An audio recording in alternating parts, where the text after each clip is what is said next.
thank you very much for being here. I'll just give a very short introduction to your work.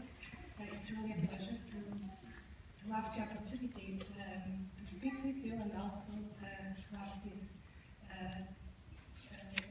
large time exhibition that will allow us to be in relation with your work for some months. So please, I will give you the floor.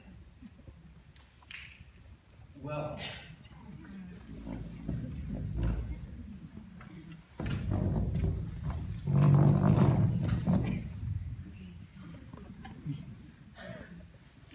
so here you are,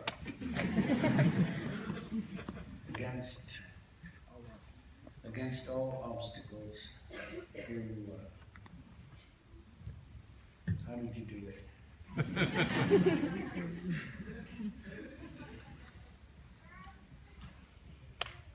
When I think of an audience and the man hours that it takes to prepare to go out and sit in a theater, all the arrangements that it takes, the scheduling, the calendars, the babysitters, the shopping, the clothes alone must take hours and hours. Just give them their weight.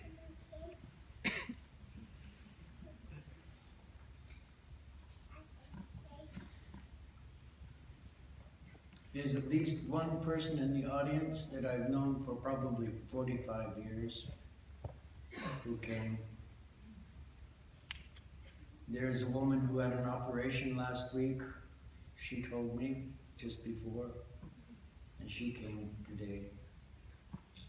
I think we should put the whole cost of the operation in on the man hours that it takes to get here. Somebody from Porto came.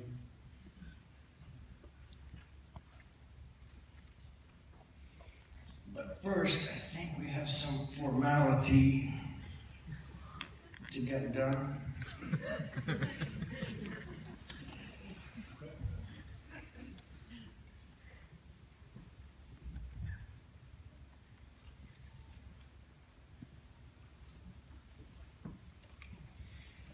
And that is to thank, first of all, I think I would like to thank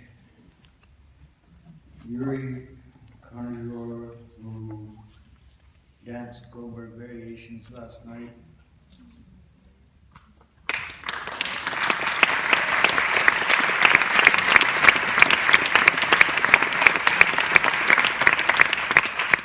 It was a memorable performance. At the end, the audience stood up and really told him how they felt about the hour of amazing dancing. It was amazing. I think he really found something in the space last night. Well, I can't find what I'm looking for. It was right here. But no, it should be in this, it's the same, right? Yes. Thank you very much. It's where I wrote the names. Yes. Oh, because it wasn't red. I was expecting it to be red. So, I would like to thank Mark Computer, whom I've known for a long time, and thank you very much for this. Delphine Sarlo, Joao Fidel,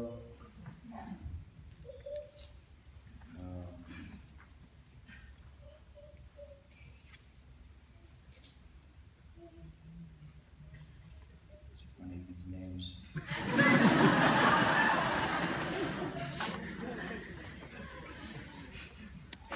Roman Biget, is that all the people I should formally thank?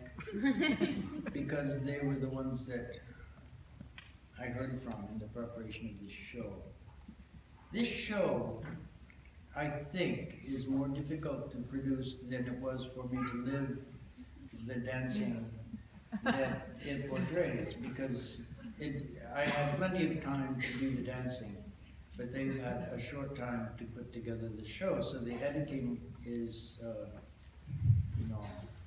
we commend. And yeah, the condensing. And yet, as I looked through the show, I saw these different chapters of the dancing, and I thought, yes, they've selected moments where a kind of comment arose in the work. Some kind of comment like, well, obviously in Satisfying Lover, the walking dance,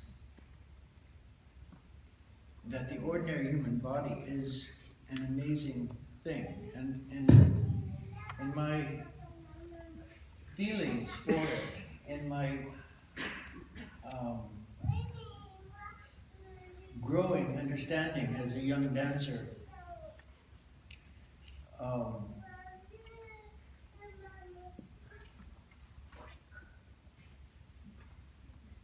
just the fact of walking. When I settled upon walking as an artistic formula or medium or something, I was looking for something ancient in the body. I was looking for something not of the culture, but before the culture, back to times that we can only imagine. And I think walking was a good choice. And it's an obvious thing, we see it all the time, we do it all the time. But maybe we don't concentrate on it all the time. So to put it on the stage is what our culture does. It's like a microscope on walking, on the people who are walking, on the fact of walking, standing and sitting, just as one strata of what the body does. And I'm sure you all know, to be bipedal, to do walking standing up like this is not the most normal way of moving on the earth and relating to gravity. And it both gives us the potential of using the arms in various ways, but always, when you're walking, actually it's the arm and the leg are both working in gravity, one touching but not, and the other swinging. But it's unusual. And then that allows us to be upright, which allows the head to be at the top of the body, which means that there's, about 7 pounds of mass up there that has to do with how the body works. That is to say that this position makes me go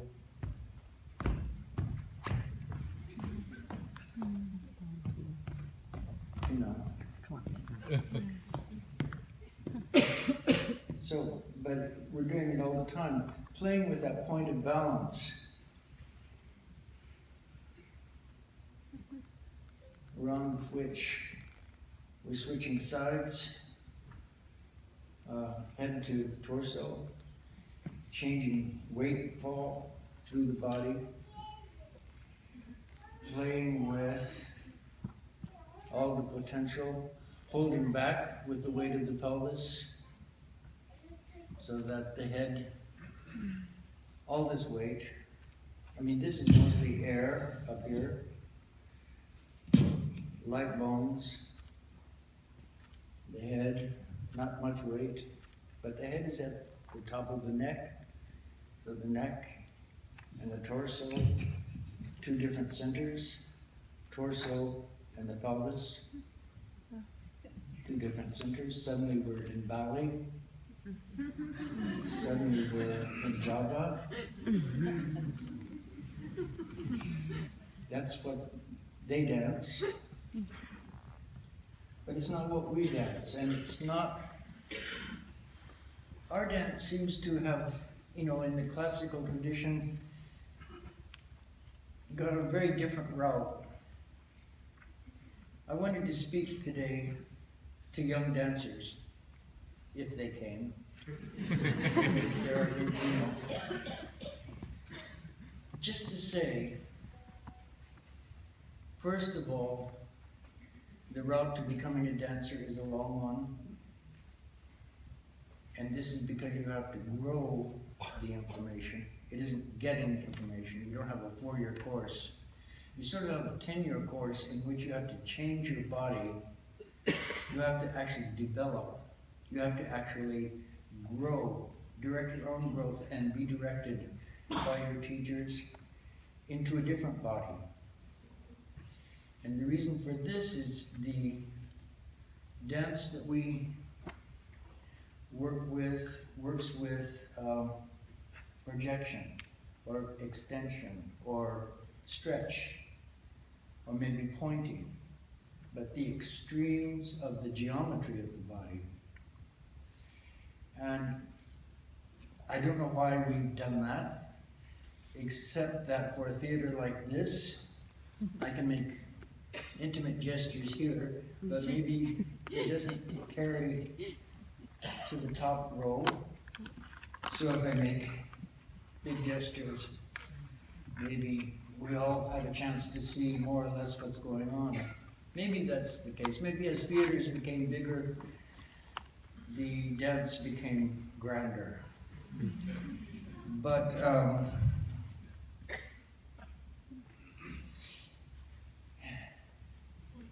we have invented something that I don't think any other culture has. I've not seen any dance that uses this principle so deliberately and so in such a full way. It's quite an invention. So what does it mean to have an invention in movement, in human growth, in development of how we, what we become?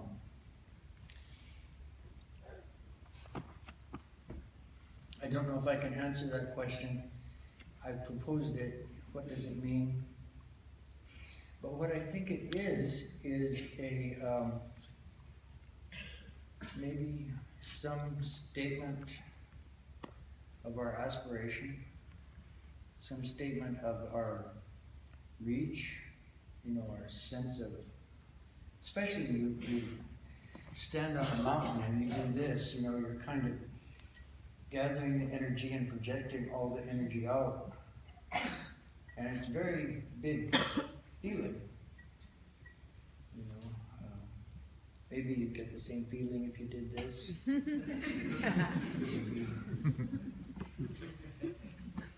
But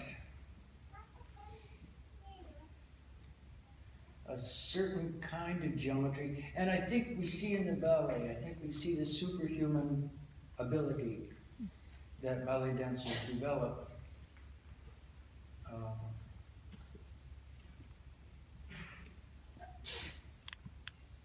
Well, it's our legacy, and it's our gift to the rest of the world as we accept their dance, into our bodies. They get our, it's a good exchange. So each culture then invents its art. And we don't know exactly the rules behind that. We know what we've done.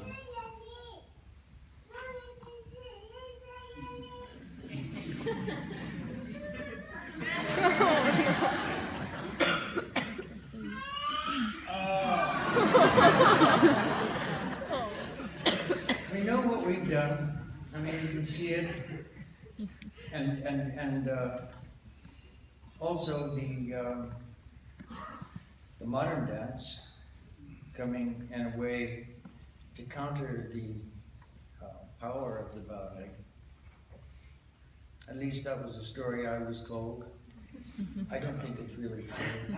I think the modern dance was as dependent on ballet as Lisbon is on ancient Greece. You know, it just could not happen.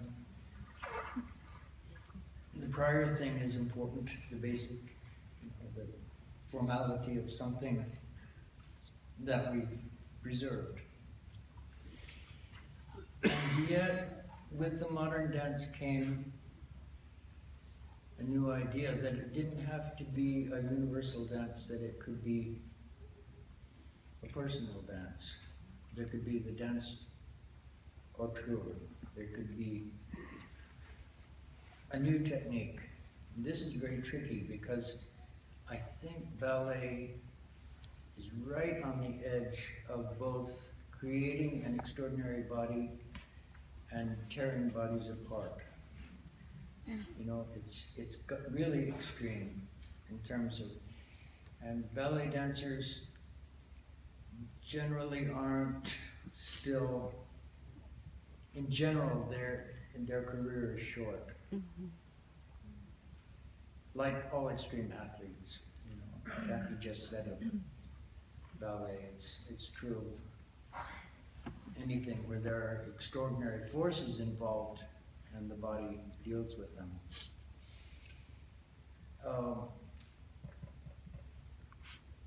For the modern dancers, they lasted quite a long time, which means that their technical means were safe or relatively safe. I danced with Cunningham. I never had an injury. I think he was very careful in his choreography and in his classes to stay within the base that he had created in his dancers. So their strength allowed him more freedoms. So if he made them stronger and more flexible, he had more ways to express the body. A good bargain, you know. We were growing stronger and he was using us in more complex ways. After I left the company, I know he got into choreographing by computer, in which case the computer, you know, could make a body design do almost anything. And his dancers found ways to do what the computer suggested. Things that he wasn't sure they could accomplish were put into dances. So, and as far as I know, yeah, I think some of his dancers had, you know, hip operations and things like that, but not as many as ballet dancers. And I think I would like those statistics to be public someday. Just, you know, which techniques and how many spine operations, how many knee operations per technical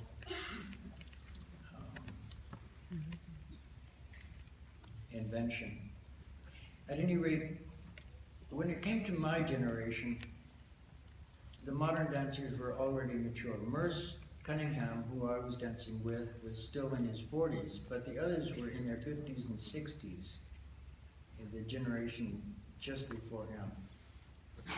So there's a sort of maxing out, a sort of place where they flowered, as it were, and now the flowers are getting a little, it happens in life, you know, a little drier, the color is fading a little. Maybe not all careers, but mostly it happens that way. So when I came along, there was this moment of recession a little bit, of climax and then release. And I assessed the situation this way. My teacher did not do what he was taught. My teacher found a new thing to do. His teacher, Martha Graham, did not do what she was taught. She invented a new way to do it. Her teacher, what's their names? St. Denis, Ruth St. Denis, and Deadsham. Deadsham, thank you. Did not do what their teacher, Isadora, or their exemplar, their idol, had done. And Isadora didn't do what anybody had done. This is a very interesting sequence, and it happened in the modern arts. It happens in all the modern arts. It means that there's a lot of responsibility on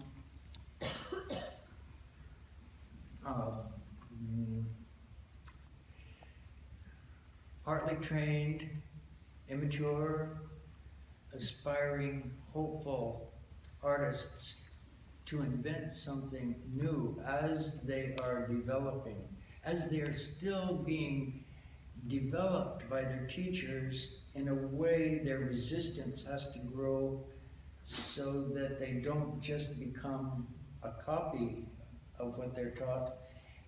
This responsibility is that they become,